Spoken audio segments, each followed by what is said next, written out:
Quando, pois, virdes que a abominação da desolação de que falou o profeta Daniel está no lugar santo, quem lê, entenda. Porque haverá então grande aflição, como nunca houve desde o princípio do mundo até agora, nem tampouco há de haver. Mateus 24, 15 a 21. Quando o domingo, a abominação que trará desolação, de que falou o profeta Daniel, estiver no lugar santo, no lugar do santo sábado, veja que aqui há uma troca, um em lugar do outro. Então haverá grande aflição, como nunca houve desde o princípio do mundo e nem tampouco irá haver. Pois esta aflição é a que prenuncia o fim do mundo, pois foi em resposta a esta pergunta do fim do mundo que Cristo falou a respeito da abominação de Daniel. E o que encontramos no livro de Daniel a respeito da abominação que traz a desolação? E por que é dito que virá grande aflição? Disse assim: o quarto animal será o quarto reino na terra, o qual será diferente de todos os reinos, devorará toda a terra, pisará os pés e a fará em pedaços. E quanto aos 10 chifres, daquele mesmo reino se levantarão 10 reis. Depois deles se levantará outro, o qual será diferente dos primeiros e abaterá a 3 reis. Proferirá palavras contra o Altíssimo, destruirá os santos do Altíssimo e cuidará, preste atenção aqui, em mudar os tempos e a lei. E eles serão entregues na sua mão por um tempo, tempos e metade de um tempo. Daniel 7, 23 a 25. Um quarto reino na terra, a nova ordem mundial, diferente de todos que já houveram, devorará a terra, pisará a pés e a fará em pedaços.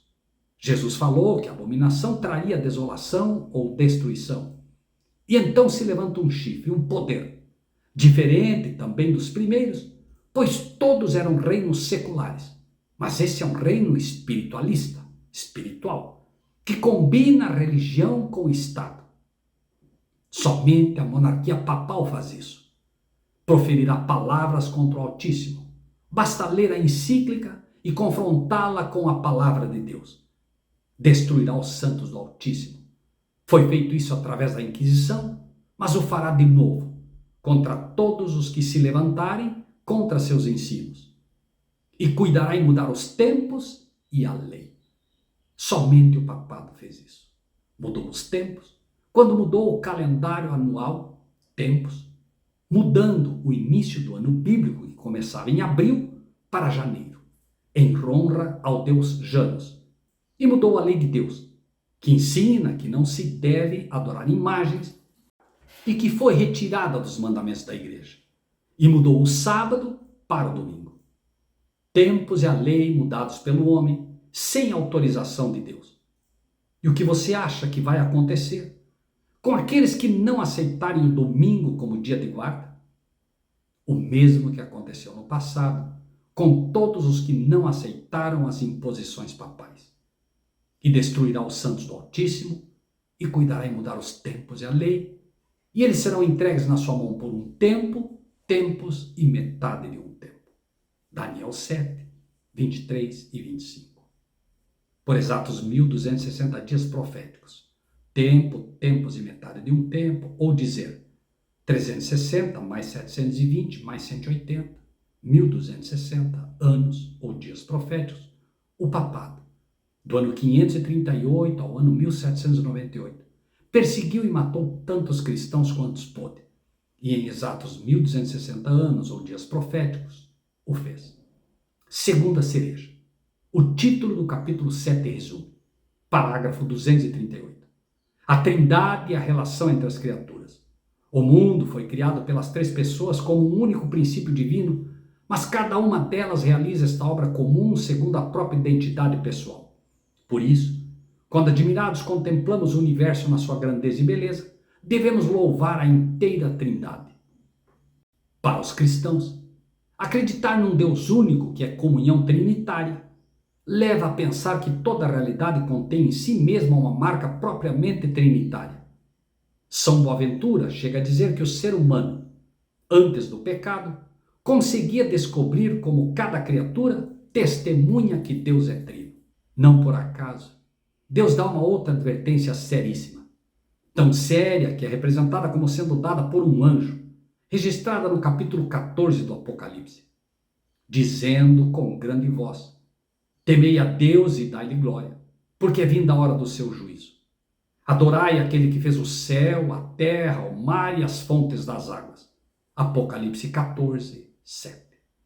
Esta é a primeira mensagem das 3 últimas que serão dadas sobre a terra antes do fim do mundo. Não por acaso o anjo aqui chama a atenção a que se tema a Deus e se dê a ele glória, pois alguém está tentando tomar o seu lugar. Alguém que não criou o céu, nem a terra, nem o mar, nem as fontes das águas, se está interpondo, apresentando um falso Deus trinitário, para que, destruindo o verdadeiro Deus da Bíblia, possa finalmente tomar o seu lugar na terra, reinando como se fosse Deus. Diz o texto bíblico, o qual se opõe e se levanta contra tudo que se chama Deus ou se adora, de sorte que se assentará como Deus no templo de Deus, querendo parecer Deus. Segundo Tessalonicenses 2:4. Compare essa declaração bíblica com estas declarações papais e lembre-se que, segundo o ensino papal, os papas são infalíveis em suas declarações, ou seja, essa declaração é ainda válida e aceita pela Igreja. Em relação ao título Senhor Deus o Papa, vejam a interpretação das extravagantes do Papa João 22, título 14, capítulo 4. Declaramos, em uma edição de Antuérpia das extravagantes datada de 1584, as palavras Dominum Deum Nostrum Papam, Nosso Senhor Deus o Papa, ocorrem na coluna 153. Em uma edição de Paris, datada de 1612, ocorrem na coluna 140. Em várias edições publicadas desde 1612, a palavra Deus foi retirada.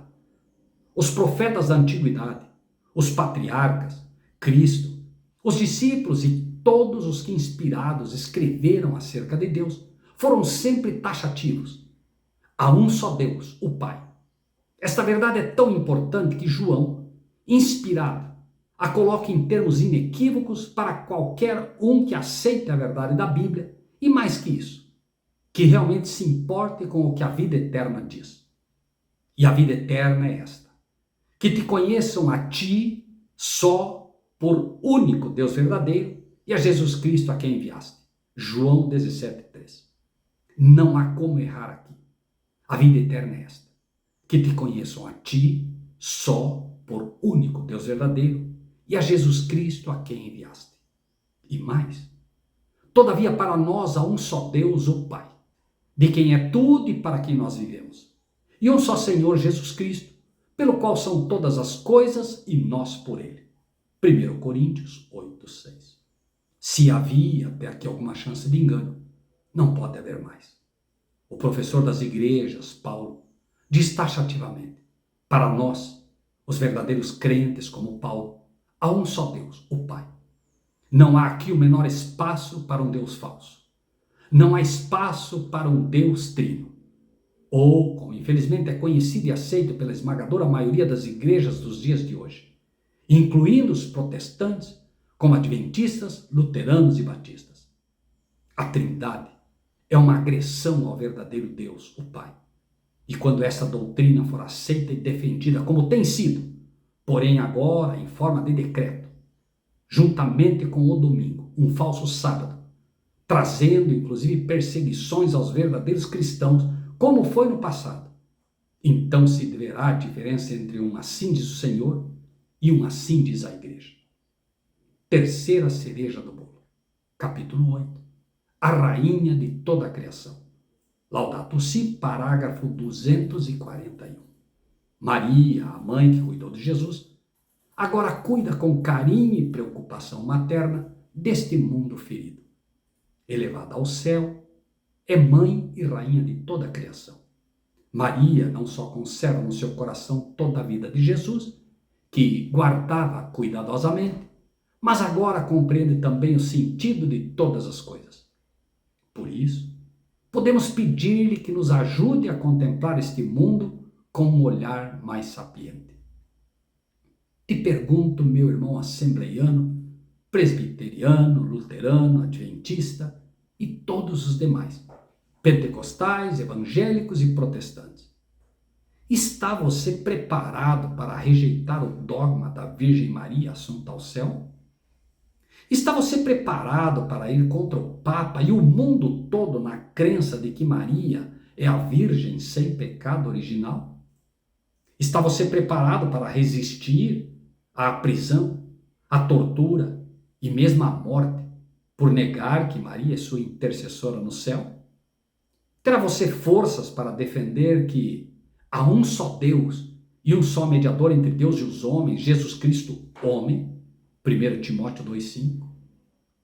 Está você preparado a ir contra o Papa e o mundo, na crença de uma Maria que deva ser venerada, e ensinar e defender a verdadeira Maria, aquela que se confessou pecadora quando disse então Maria: a minha alma engrandece ao Senhor, e o meu espírito se alegra em Deus, meu Salvador. Lucas 1, 46 e 47. Ou você irá render-se finalmente à besta, e afinal, para tentar salvar a sua vida e não fazer parte do grupo dos egoístas ambientais ou egoístas coletivos, que serão acusados de ser o problema do mundo por não se conformarem a esta encíclica, e outras que certamente virão em forma de decretos, e finalmente cederá ao apelo popular de pedir a Maria que te ajude a contemplar este mundo com um olhar mais sapiente? Qual será a sua atitude diante de tudo isso? De que lado você estará? Tenha em mente que haverão apenas dois lados. De um lado, aqueles que serão acusados de ser os inimigos da lei e da ordem, que não aceitarão encíclicas como estas, que serão contrárias a Deus e à sua palavra, e sobretudo contrárias à sua lei, contrárias aos 10 mandamentos. Você hoje defende que os mandamentos de Deus não estão em vigor? Sinto lhe dizer que se você hoje defende isso, você é um sério candidato a estar finalmente ao lado da besta, da sua imagem e com a marca da besta em si. Dois grupos apenas. De um lado, um grupo que finalmente se rende ao apelo popular e ao apelo dos líderes eclesiásticos que defendem o domingo, a Trindade e Maria como mediadora entre Deus e os homens. Do outro lado, um grupo que defende o sábado como dia do Senhor, defende ao Pai como único Deus e Cristo como único mediador entre Deus e os homens. Oro para que no final, nesta final batalha, você esteja do lado certo. Pois embora pelos olhos físicos a vitória será da maioria, a minoria é que vencerá. Papas, líderes religiosos de todas as igrejas, presidentes das grandes nações, todos unidos, buscarão nesta batalha apenas uma coisa. Estes combaterão contra o Cordeiro, e o Cordeiro os vencerá, porque é o Senhor dos senhores e o Rei dos reis. Vencerão os que estão com ele, chamados, eleitos e fiéis. Apocalipse 17, 14. Vencerão os que estão com Cristo, chamados, eleitos e fiéis. Fiéis, lembre-se disso. Fiéis à sua palavra, não à palavra de homens. Será quase impossível resistir ao engano.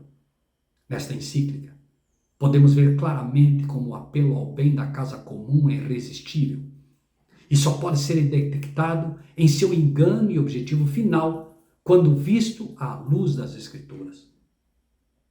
Todos os que não aceitarem esta encíclica serão vistos como egoístas coletivos, fanáticos e fundamentalistas perigosos.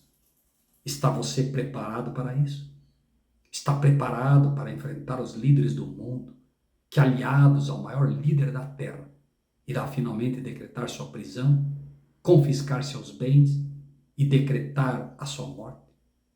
Deus nos dê forças para entender o valor desta frase, quando tivermos que escolher entre servir a Deus ou servir aos homens. Diz a palavra de Deus: qualquer que procurar salvar a sua vida, perdê-la, e qualquer que a perder, salvá-la. Lucas 17, 33. Pense nisso e que Deus seja contigo. Lembre-se, muito em breve, mensagens como essa serão completamente proibidas. Agarre-se à vontade de Deus. Agarre-se a Deus. Ajude-nos a levar avante essa mensagem. Ajude-nos a fazer com que ela alcance mais pessoas, para que mais pessoas possam despertar do engano que está por se abater sobre todo ser humano e sobre todo mundo. Deus seja contigo.